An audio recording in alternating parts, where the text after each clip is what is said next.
Today, I'm going to show you how to create a professional table of contents in PowerPoint. This is a simple way to make your presentation look organized and let your audience jump directly to any section.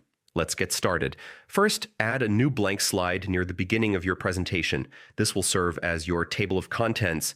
Next, go to the outline view on the left side of PowerPoint. Collapse all the content so only your slide titles are visible.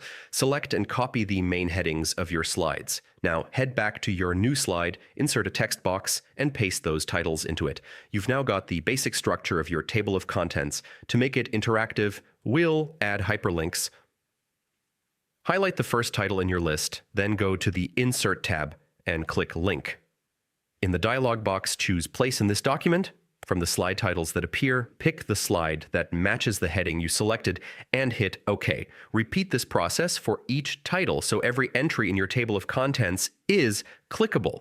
Finally, customize the look. Adjust fonts, add bullet points or indentations for hierarchy, and style it to match your presentation design. And that's it. In just a few steps, you've created a clean, fully interactive table of contents in PowerPoint that keeps your audience engaged and helps you present with confidence. Thanks for watching, and I'll see you in the next tutorial.